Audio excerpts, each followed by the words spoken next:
Sobre processo criativo, né, não existe um padrão, não existe uma fórmula que a gente pode acessar.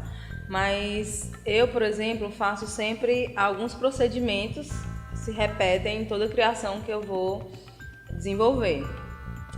Geralmente a gente tem um convite de um diretor para poder executar o figurino de determinada obra, seja ela de dança, de teatro ou de cinema. E a partir desse convite eu vou conhecer qual é a proposta do diretor e das pessoas que estão envolvidas naquele trabalho. Faço uma pesquisa de referências, essas pesquisas vão me dar nortes para desenvolver as peças e as propostas de composição, de imagem de cada ator ou bailarino daquele trabalho. Eu apresento essa proposta, se essa proposta for aprovada, nós começamos a desenvolver as peças pilotos, fazemos provas, ajustamos as coisas ou reajustamos, até que tudo fique pronto, concretizado, né, efetivado. E a gente faz alguns ensaios para teste desse material e finalmente a gente compõe com a maquiagem, com o cabelo, com os acessórios, com os adereços, sapatos eventualmente, né? Porque eu trabalho muito com dança, e dança a gente trabalha pouco com sapato, muito com sapatilha, pé no chão, né? Algumas coisas específicas. Eu acho difícil falar sobre padrão quando a gente se refere à criação artística, né? Existem alguns procedimentos que estimulam a gente a criar, né, alguns métodos que a gente pode usar deles para poder iniciar uma criação, mas cada artista vai desenvolvendo seu processo muito individual, né, muito particular, a partir das suas inspirações, daquilo que move a gente a realizar nossas obras.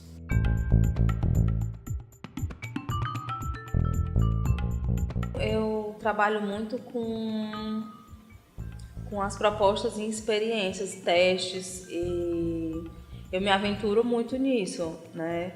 Por exemplo, teve um figurino que eu fiz para a Companhia de Dança de Paracuru e a gente fez muito teste nesse figurino. Era muita coisa vinda de brechó, por exemplo, então não teve um desenho e uma proposta anterior. A gente foi fazendo mesmo na prática. Então eu visitei vários brechós, levei muitas peças, a gente provou essas peças, fez composições, modificou essas peças, fez cortes, adaptações de modelagem e depois a gente pintou todas essas peças e tingiu, e aí isso criou o figurino a partir dessa experiência. Tem outras experiências que a gente faz o processo mais tradicional, por assim dizer. A gente faz a pesquisa, desenha os croquis, esses croquis são aprovados, ou a gente mesmo modela ou leva para um modelista, modela essas peças são cortadas e são montadas e são provadas nos bailarinos, nos integrantes, e são ajustadas, né? Alguma coisa que precise ajustar para que seja entregue para o espetáculo.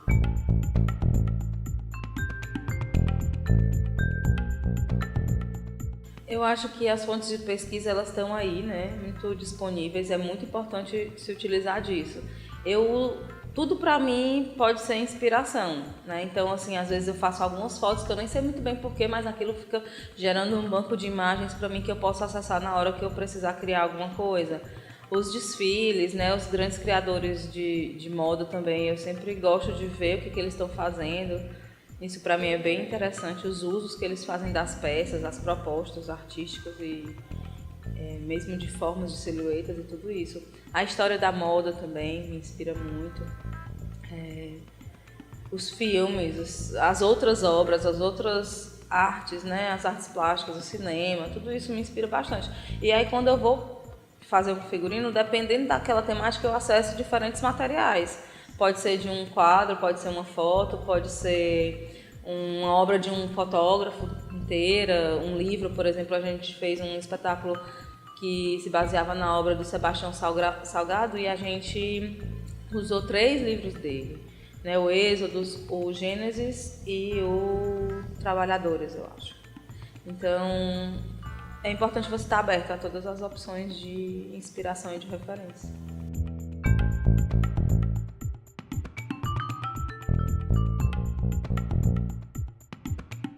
Uma equipe de figurino, essa palavra eu já acho bonita, mas eu acho que às vezes não acontece. Às vezes a equipe de figurino é o figurinista, né? Eu trabalho muito só, por uma questão pessoal e por uma questão orçamentária também. A realidade é que às vezes a gente não tem muito orçamento para poder compor uma equipe, mas geralmente quando eu trabalho com a criação só, eu sempre tenho a ajuda de pessoas para fazer a execução, a confecção dessas peças, né? Para modelar, costurar e me ajudar nessa parte. Também é bacana quando eu consigo trabalhar com assistente de figurino, que aí divide um pouco as funções. De todos modos, esse setor de figurino, ele trabalha muito junto com todos os outros setores, né? Se a gente tem um iluminador para um determinado processo, esse iluminador tem que saber o que a gente vai fazer com o figurino, porque senão pode mudar todas as cores, pode mudar tudo. A gente trabalha diretamente com os diretores, né? Porque precisa estar em consenso aquilo que a gente está fazendo. Então, todo mundo precisa aceitar essa proposta. O diretor precisa aceitar, os intérpretes que vão estar ali utilizando do figurino para atuar, eles precisam estar confortáveis, minimamente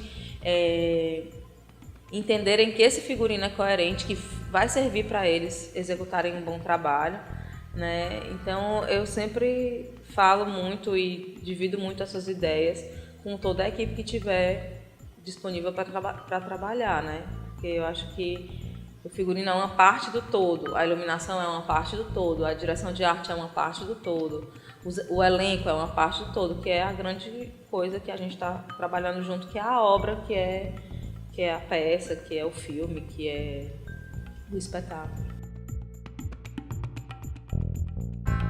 O orçamento nem sempre é o que a gente deseja, né? Eu costumo dizer que tem duas maneiras de trabalhar o orçamento. Uma é você se encaixar no orçamento que existe e a outra é você propor um orçamento, né? Então, às vezes você pode propor, que é aquela pergunta, eu preciso fazer um figurino nessas especificações, quanto ele vai custar? E aí eu vou propor o valor que eu acho adequado, né? Considerando os materiais, a mão de obra, o tempo de trabalho, o efeito final, considerando quem é que está pagando esse figurino, né? E a outra maneira é, Marina, por exemplo, eu tenho tantos reais, eu tenho um valor X, uma verba específica. Será que dá para você trabalhar dentro dessa verba essa ideia? E aí às vezes dá, às vezes não dá, a gente tem que fazer algumas adaptações. E aí a gente é confrontado com a realidade que é trabalhar das condições que a gente tem naquele momento. Às vezes são condições melhores, às vezes são condições menos afortunadas, né? E aí você vai desenvolvendo várias opções de como trabalhar com essas condições, né? Se você vai precisar, você vai poder comprar as peças prontas em uma loja de shopping, ou se você vai precisar ir para a feira, ou ir para os mercados informais, ou vai precisar fazer uma produção que é pedir emprestado, doações. Você tem que desenrolar essa situação e criar soluções, né? Eu acredito que a obra é composta de vários elementos e se todos eles estiverem afinados, se todos eles estiverem trabalhando juntos, ela tem um potencial muito maior de ser boa, de ser relevante, né? De ser interessante para quem está assistindo. Então eu acho que é mais um elemento da obra e um elemento muito forte, muito marcante, muito determinante. Então quando você assiste uma obra, aquela roupa ali está falando, aquela composição de imagem daquele personagem está falando muito para você, né? E o público está absorvendo, às vezes mais consciente, às vezes mais inconscientemente, né? Então eu considero bem importante. Por isso eu gosto muito quando eu consigo trabalhar no começo do processo, porque algumas vezes o que acontece? A obra já está bem adiantada, então eles já decidiram o roteiro, já decidiram o elenco, já estão ensaiando. Quando o ensaio está bom é que chama o figurinista, né? Ele poderia vir antes para sugerir coisas dentro do processo inteiro.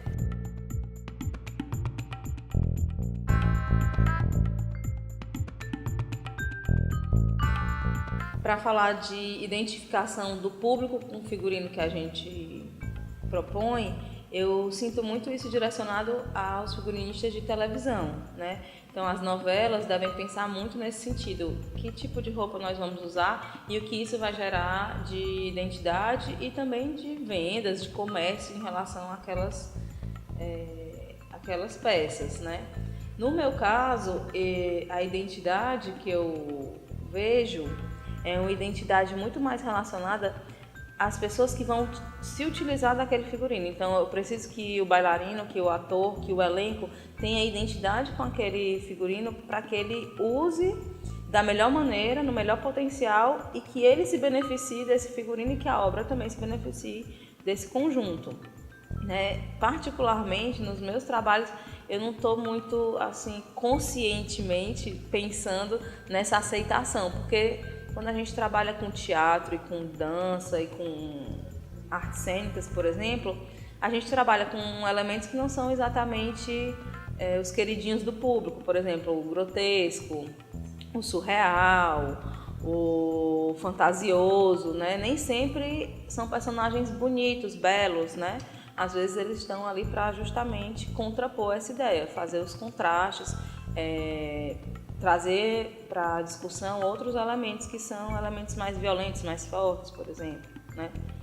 Então, acho que essa coisa da identificação do público, ela vai muito mais pela obra em si e direcionada para o cinema ou direcionada para a televisão. Com o ator, né, e com o personagem. Então, aquele personagem tem que estar coerente, ele tem que estar confiante de si, ele tem que estar seguro de que aquilo que ele está vestindo, com o que ele está falando, como ele está agindo, está criando um ser novo, que é o personagem dele. E aí você vai se identificar não só com o figurino, você vai se identificar com o todo, com aquela coisa ali que está acontecendo, com aquele ser, com aquele personagem, com